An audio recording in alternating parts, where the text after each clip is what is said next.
तो जय हिंद मेरे प्यारे साथियों। दोस्तों, भारतीय डाक विभाग की अगर मैं बात करूंगा ना, तो अब जानते हैं पानी जो है पूरी तरीके से सर से पार चला गया है। जो कहते हैं ना कि यार बिल्कुल हद हो गई है, सेम वही वाली स्थिति अब आ गई है। देखिए, इतनी गुस्से में मैं कभी वीडियो नहीं बनाता था दोस्तों, लेकिन आज जब ये खबर मुझे पता चला ना, जब मैं ये न्यूज़पेपर पढ़ा दोस्तों, तब मुझे समझ लीजिए कि इतना अंदर से दुख हुआ और इतना गुस्सा आया ना कि मैं आपको ये बता नहीं सकता हूं दोस्तों।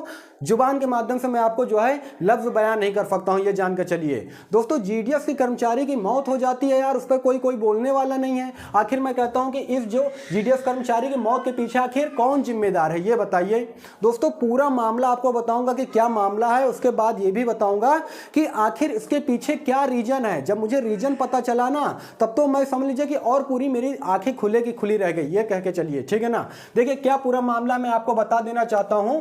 मध्य प्रदेश के बाड़वानी जिले पानफेमल तहसील की ये पूरी तरीके से घटना है दोस्तों। देखिए, कहने को तो केवल है कि रोड एक्सीडेंट में मृत्यु हुई है, ठीक है ना, लेकिन मैं आपको बता रहा हूं कि कोई भी सरकारी विभाग हो, आखिर रविवार के दिन काम कौन करता है, ये बताइए। सरकारी विभाग की मैं बात करूंगा तो भले ही वो चतुर्थ श्रेणी के कर्मचारी हो, लेकिन संडे को छुट्टी हमेशा हर जगह रहती है, ठीक है ना। लेकिन जीडीएस का शोषण इस कदर से हो रहा है कि रविवार के दिन भी काम के लिए बुला लेते हैं आला अधिकारी। जो पदाधिकारी ऊपर बैठे हुए हैं ना, ऊंची ऊंची पोस्ट पे, वो जो चतुर्थ श्रेणी के जो कर्मचारी हैं उनको भी बुला लेते हैं। कोई भी टाइम टेबल फिक्स नहीं है। कहने का केवल यहां पे है दोस्तों कि आपका 4 से 5 घंटे का ड्यूटी टाइम होता है, लेकिन यहां पर किसी प्रकार का कोई भी ना तारीख फिक्स है, ना डेट फिक्स है, ना समय फिक्स है, ये कह के चलिए दोस्तों।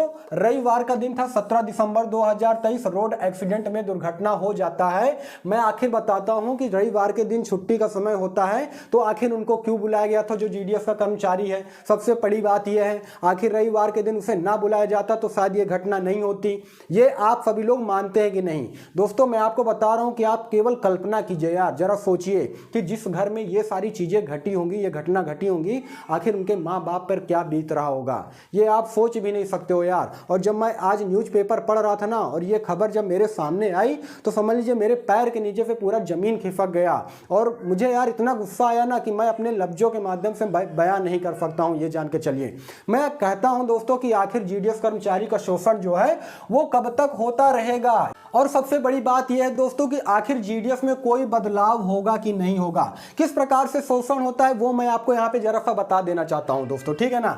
देखिए, टारगेट पूरा करना जो है ये सबसे बड़ा जो है रिस्क वाला काम होता है, ठीक है ना। ऊपर से जो है जीडीएस के कर्मचारी को टारगेट दिया जाता है कि आपको एक महीने में इतने खाते खोलने हैं, जैसे 25 खाते खोलने हैं या फिर 20 खाते खोलने हैं। और अगर ये खाते जीडीएस का कर्मचारी नहीं खोल पाता है ना, तो उसके ऊपर से जो है प्रेशर डाला जाता है कि अगर आप जो है खाते नहीं खोल पाओगे तो आपकी सैलरी रोक लिया जाएगा, आपको काम से निकाल दिया जाएगा। बताइए, इस प्रकार से अगर किसी जीडीएस कर्मचारी को प्रेशर डालेंगे तो वो क्या मतलब कि डिप्रेशन में ही जाएगा, ये जान के चलिए। तो इस प्रकार से शोषण किया जाता है। छुट्टी के दिन कभी भी काम पे बुला लिया जाता है। अब बताइए, संडे का दिन जो है वो काम का दिन नहीं होता है, पूरी तरीके से हॉलीडे होता है, ठीक है ना। लेकिन रविवार के दिन भी बुला लिए रहे हैं काम पर। और ये जो घटना हुई है ये रविवार के दिन ही हुई है, 17 दिसंबर 2023। और उसके अलावा एक बात मैं आपको और बताना चाहता हूं, कहने का केवल है दोस्तों कि 4 से 5 घंटे ड्यूटी टाइम होता है, ठीक है ना, जीडीएस कर्मचारी के लिए। लेकिन दोस्तों यहां पे कोई भी टाइम टेबल फिक्स नहीं है। रात में 11 बजे आपको अधिकारी फोन कर देंगे और आपसे पूछेंगे कि आपका टारगेट जो है वो पूरा हुआ है कि नहीं, आपके जो 20 खातों का टारगेट मैंने आपको दिया था वो पूरा हुआ है कि नहीं। अगर नहीं पूरा हुआ है तो आप कल काम पर मत आइए, या फिर अगर कल काम पर आएंगे तो आपको इस महीने की सैलरी जो है वो नहीं दिया जाएगा। दोस्तों जरा आप सोच करके देखिए यार कि केवल 12,000 13,000 की सैलरी मिलती है एक जीडीएस कर्मचारी को, उसी में वो अपने घर का पूरी तरीके से पालन पोषण करता है। और उसमें भी समझ लीजिए कि इस तरह से अगर प्रेशर किया जाएगा तो जीडीएस कर्मचारी कब तक काम करेंगे यार, ये बताइए। रात में फोन करके प्रेशराइज करते हैं, बताइए बेचारे की रात में नींद आएगी? खुद सोच करके देखो यार। तो ये सारा शोषण जो है भारतीय डाक विभाग में चतुर्थ श्रेणी के कर्मचारी पर झेला जा रहा है दोस्तों। देश भले ही आज आज़ादी का अमृत महोत्सव मना रही है दोस्तों, 75 साल हो गए हैं देश के आज़ाद हुए, लेकिन कहीं ना कहीं जानते हैं जो जीडीएस के कर्मचारी है ना, और वो सारे सरकारी विभाग की मैं बात करूंगा दोस्तों, जो चतुर्थ श्रेणी पोस्ट पे काम करते हैं, वो कहीं ना कहीं आज भी गुलाम है पूरी तरीके से।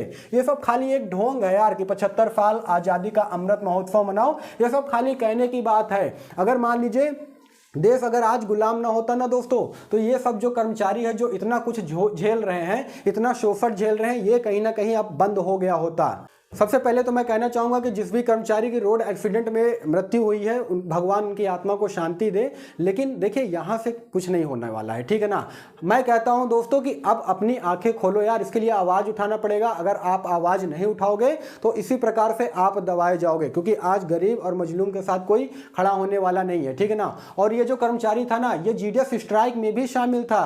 4 दिन तक जीडीएस स्ट्राइक चला था दोस्तों। उससे एक उम्मीद जगी थी कि नहीं, अब भारतीय डाक विभाग में कुछ बेहतर होगा। ये जो 12-24-36 रूल है, 12-24-36 रूल है, ये पारित होगा। उसके अलावा 3A रूल है, ये हटाया जाएगा। उसके अलावा वेतन में वृद्धि होगी, 8 घंटे का ड्यूटी टाइम होगा। जीडीएस के कर्मचारी को परमानेंट सरकारी नौकरी का दर्जा मिलेगा। उसके अलावा पेंशन मिलेगी, ट्रांसफर की सुविधा होगी। जो कम परसेंटेज के जो बच्चे हैं ना, जिनके की 50%, 60%, 65% मार्क्स हैं और उनका मेरिट लिस्ट में नाम नहीं आता है, उनके लिए अलग से रूल बनेगा। लेकिन ये सारी चीजों पर अब पूरी तरीके से पानी फिर गया है। ऑल इंडिया ग्रामीण डाक सेवा के जो महासचिव है SS महादेवैया, जिसे मुझे ये उम्मीद बिल्कुल भी नहीं थी यार। मुझे ऐसा लग रहा था ना कि दोस्तों अब जो है, अगर 4 दिन तक ये अनिश्चितकालीन हड़ताल चला है, तो जब तक ये स्ट्राइक सफल नहीं हो जाती है, जब तक सरकार से पूरी मांगे मनवा नहीं लिया जाता है, तब तक ये अनिश्चितकालीन हड़ताल चलता रहेगा। लेकिन ऐसा कुछ भी नहीं हुआ है। आराम से समझ लीजिए कि ये जो स्ट्राइक है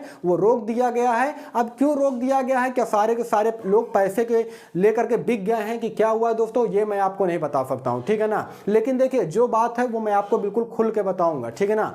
किसी चीज का कोई भी वो नहीं होगा दोस्तों। अब मैं आपको बता रहा हूं कि आखिर जीडीएस के कर्मचारियों की दिशा और दशा कब सुधरेगी, ये अभी भी एक बहुत बड़ा सवाल बना हुआ है। दोस्तों मैं आपसे कहना चाहूँगा यार कि अगर आप भारतीय डाक विभाग में अगर काम करना चाहते हो ना, तो सबसे पहले तो आप अपने आप में यूनिटी लाइए यार। अगर एकता नहीं होगा ना, तो यहाँ पे कुछ होने वाला नहीं है, ये जान के चलिए। नहीं तो आपका भी कल अगर भारतीय डाक विभाग में आपका भी नौकरी लगता है, तो इसी प्रकार से शोषण आपका भी होता रहेगा, ठीक है ना। अभी बहुत कुछ अगर आप नहीं जानते हो तो इस चीज को समझने का प्रयास कीजिए यार। ये जो मौत हुई है ना दोस्तों, ये इतना दुखद है यार कि बिल्कुल मत ही पूछिए, जबान से मैं जो है बयान नहीं कर पाऊंगा। ये सारी चीजें इतनी घटना दुखद है, इस चीज को आप लोग समझिए।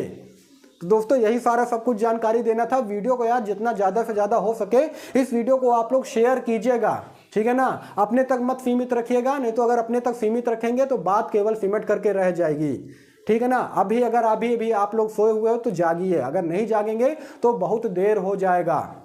बाकी वीडियो को आप लोग शेयर कीजिएगा, चैनल को सब्सक्राइब कीजिएगा।